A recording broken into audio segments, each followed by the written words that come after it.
Well, tonight, amid the scenes of desperation in Afghanistan, President Biden is defending his decision to withdraw U.S. troops from the country. Our mission in Afghanistan was never supposed to have been nation building. President Biden says he had to choose between honoring a previously negotiated deal to withdraw U.S. troops this year or send thousands of service members back to Afghanistan to enter a third decade of war. Today's airlift at the Kabul airport turned deadly as thousands tried to flee from the Taliban's swift takeover. And video showed people trying to board departing planes as people are desperate. Senior U.S. military officials say the chaos left 7 dead, including some who fell from an American military transport jet. Meanwhile, outside the U.S. Embassy, the Taliban celebrated the takeover of Afghanistan's capital. Now the State Department is shifting the blame to the Afghan government and military. American troops cannot and should not be fighting in a war and dying in a war that Afghan forces are not willing to fight for themselves. President Biden has ordered another 1,000 troops to secure the airfield, and he says the U.S. will continue to support the Afghan people and push for regional diplomacy. The chaotic images in Afghanistan are especially troubling for women, fearful that they are watching 20 years of progress disintegrate overnight. Kiro 7's Deborah Horn is live for us tonight in Auburn. And Deborah, you're hearing that concern from just about everybody you talk to. Lindsay, men and women alike are telling me the same thing. Their greatest fear is for the women and girls of Afghanistan.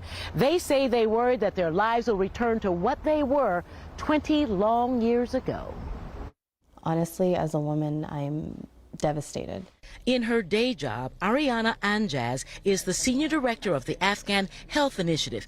But on this day after the Taliban once again took control of Afghanistan's largest city and effectively the country, she is just another person with deep ties to a place the world is watching fall apart. Do you feel we've abandoned Afghanistan? I do. I feel that there should have been different actions that were taken. In addition, it was, very rapid. It was not well thought out. And she believes those who will suffer most will be women and girls. It just seems like history is repeating itself. And that history is a violent one. A very violent one. One where women can't work, one where women cannot be seen outside, one where they need a man to shadow their every behavior, their every move. These are the images that she says will likely fade into history. The chaos of the last couple of days, all too familiar to her family. Her father fled Afghanistan 30 years ago with the Taliban poised to take control, returned later to smuggle out his parents.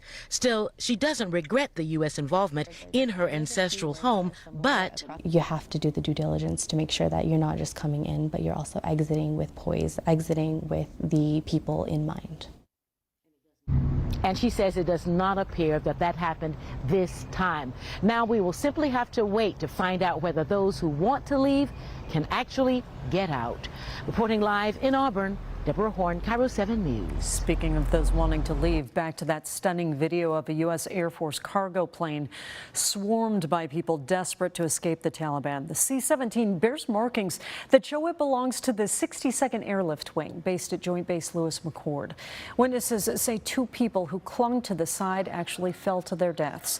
And tonight, South Sound Representative Derek Kilmer says he's thinking about the flight crew. I have a lot of sympathy for them. I think it's got to be difficult to see what they've seen. Kilmer talked with the Afghan soldiers during a visit there a few years ago, and they told him how hard they would fight the Taliban.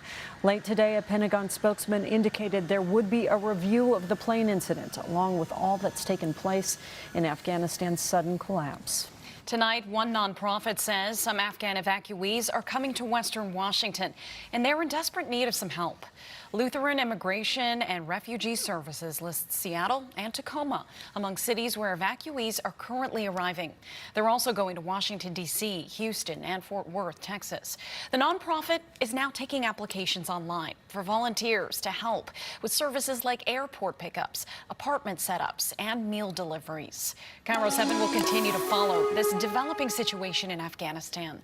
And you can get the very latest updates any time of day at Kiro7.com and on the Kiro 7 News app.